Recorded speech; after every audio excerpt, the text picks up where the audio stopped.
So not even a week has passed before P5X has teased the much anticipated Phantom thief Futaba. I mean, let's be honest, they did you so dirty, Mesa, my unhinged husbando. So in today's video, I will be answering the question if you should save every single gem imaginable to pull for her. And I mean, TLDR, the answer won't really surprise you, because let's be honest, she is one of the best navies in the game. And quite honestly, without her, I don't think anyone's really going to be getting to C5 or the top 1% in SOS or guilds, especially compared to people who actually do pull for her, and especially for the whales who pull for her at A6. So I'll be going over her skills, rotations, weapons, revelation card sets, teams, and awarenesses. I'll also be giving my overall thoughts on Futaba and what the best investments I think for her, especially for F2P players, low spenders, and I guess whales as well. As always, if you do enjoy these videos, don't forget to leave a like and subscribe, as it definitely helps out the channel a lot. My goal is to try and hit 15k subscribers by the end of the year, so every single one of you pressing that subscribe button definitely helps out, so thank you. Now just a caveat, I am recording this before the global version of Futaba has actually been officially released. They have obviously been teasing her, so there could be buffs associated with her. I believe I've heard that there may be, don't know what those buffs are at the moment, but if there is anything substantial, don't forget to check the comments down below.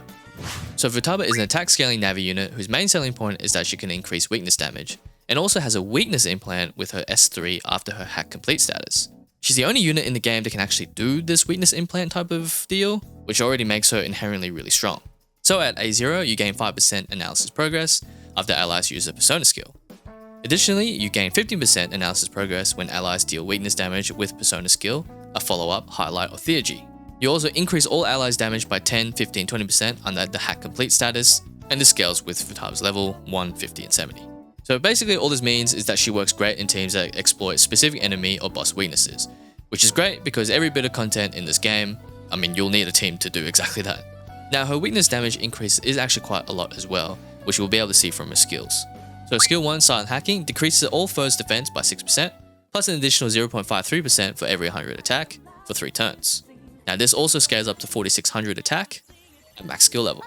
During this duration, double this debuff when foes take weakness damage. Give all allies hack complete for 2 turns if Futaba is at 100% analysis progress. For skill 2, Data Crack, increase one foe's damage taken by 6%, plus an additional 0.38% for every 100 attack for 3 turns. During this duration, Futaba gains 50% analysis progress after allies deal damage with a Persona skill, follow-up, highlight, or theurgy. You also give all allies hack complete for 2 turns if Futaba is also at 100% analysis progress. For skill 3, In the Name of the Phantom Man. Now this one is the weakness implant skill on S3, and you do require to have the hack complete status on at least one ally.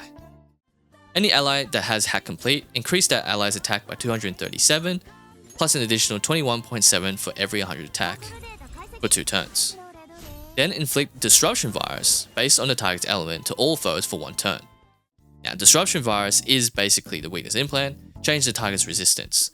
So you basically turn to resist if they have null, repel, or absorb. You also turn to neutral if they have a resist, and then you also turn to weak if they do have neutral to that element. You also increase the weakness damage taken by 25% if they are weak. Now her 3-man passives, just like with any Navi unit, includes the enhanced status, which basically gives increased party stats by 20% of elucidated these statuses.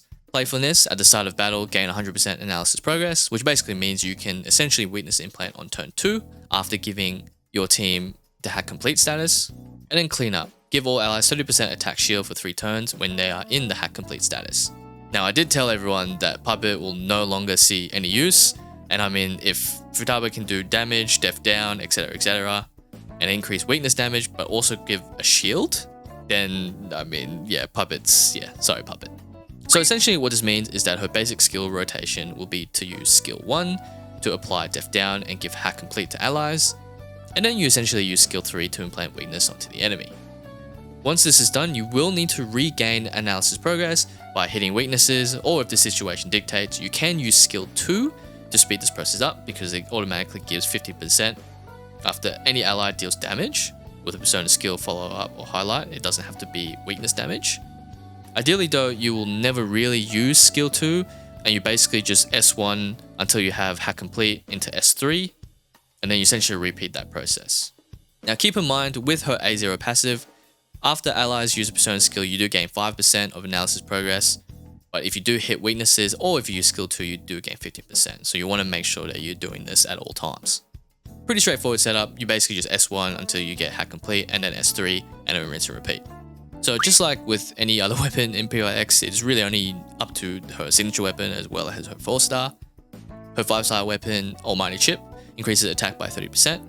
Also gives when allies deal weakness damage, increase attack by 10% for 2 turns. After Futaba inflicts a debuff with a skill, increase their crit damage taken by 7.6% for 3 turns, and this stacks up to 2 times. And I mean, you'll always be pretty much proccing this ability because you will essentially be inflicting debuff with essentially all her skills. So this crit damage will always be up, stacks up to 2 times, and then obviously you gain an additional 30% plus a 10% every time you hit a weakness for additional 40%, which then scales obviously because Futaba is attack scaling. Now in comparison to her 4-star repair code, this only gives 12% attack increase, and after inflicting disruption virus, which is the weakness implant, increases foes damage taken by 10% for 2 turns. Now this to me is basically a no-brainer if you should pull for the weapon or not. Just like with Chord and her weapon, Futaba's weapon also gives insane utility. Not only does it give more attack for Futaba at Forge rank 0, you also get an increase in weakness damage by 10%.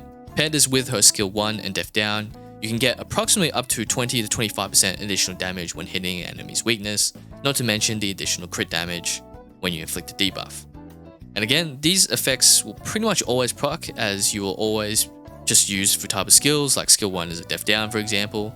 Whereas with the 4-star, you do need to implant that weakness with skill 3, which means you need to go through the process of getting hack complete and then implanting the weakness to get that bonus damage. Whereas with this 5-star, you just instantly get the damage, you get an increase in attack innately at 30% compared to 12% on the 4-star. So you can definitely see the attack increase and the value of the 5-star.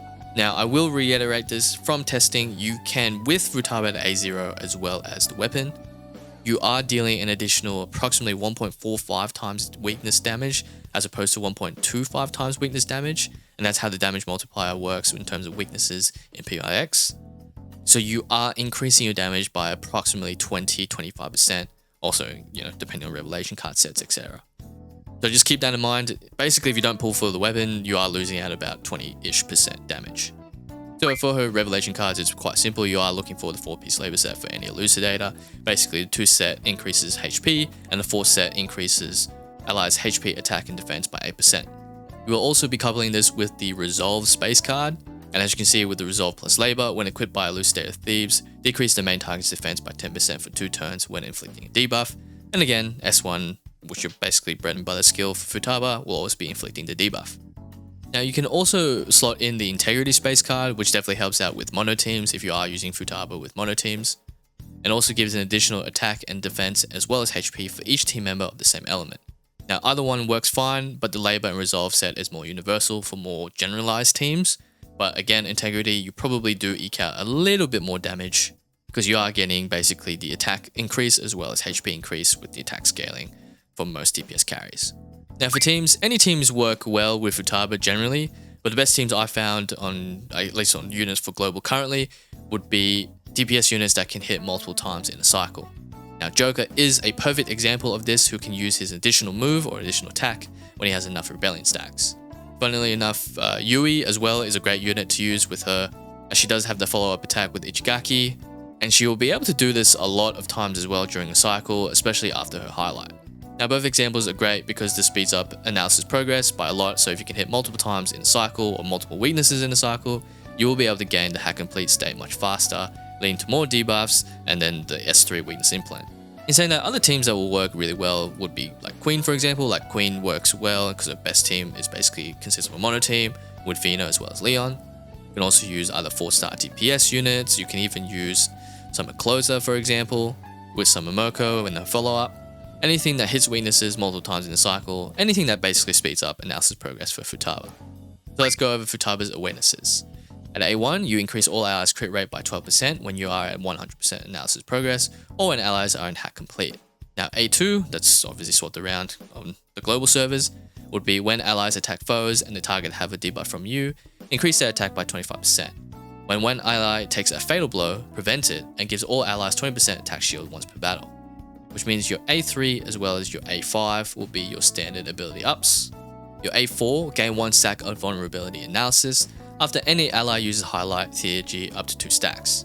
When using silent hacking or data crack, which is her skills, spend all vulnerability analysis and increase skill effect by 8% per stack. And of course, her A6, in the name of the Featherman, now targets all allies and inflicts all foes with the corresponding disruption virus, which is the weakness implant. There can only be one disruption virus for the same element, however, you can't just apply all your elements all at once, that would be pretty broken. You also extend the hacking complete state for 3 turns, and additionally increase all allies' weakness damage by 10% and damage bonus by 25%. So for her awarenesses, once again, with most awarenesses in P5X, the stopping points are really just the A1 or the A6. A6 does provide a big attack buff to all allies with her S3, and really only you can decide if it's worth all your gems to try and get it, or your wallet money. But for everyone else, A1 is pretty much okay and pretty much good stopping point, as it increases the crit rate by all allies by 12%, and most DPSs in this game, crit is everything.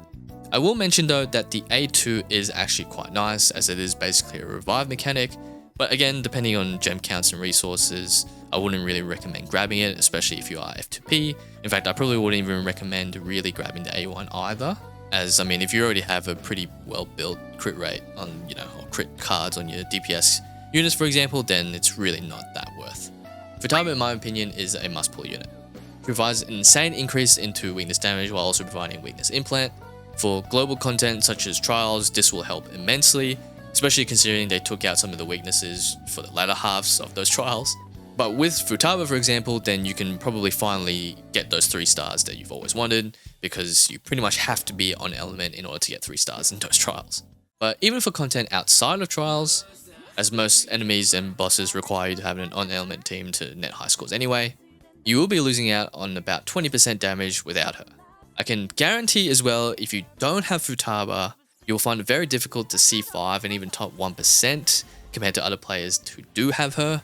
I mean, 20% is quite a lot. It could be a potential increase in 20% of score, essentially, because your damage directly relates to your score. So just think about that. For F2P players, I highly recommend getting her at 8-0 as well as her signature weapon. And just like Chord, she is one of the best units in the game and definitely will help your account out a lot. But as always, just like I would say with any gacha game really, pull for whoever you want, because at the end of the day, games are there to be enjoyed. So if you don't want to pull for Futaba and want to wait for other units that are coming, soon, for example, like a lot of people are going for Violet, then you can obviously do that. But Futaba is definitely a really good Navi upgrade for sure. So thanks for watching, everyone. Subscribe for more P5X content, and don't forget to tune in for my pull live stream when Futaba finally comes out on global. And hopefully we won't be losing any 50-50s, because I will try to go for the A1 and signature weapon. So yeah, stay tuned for that one. Start saving those gems, everyone, and I'll catch you guys in the next video. Who hit the tip top of an adventure?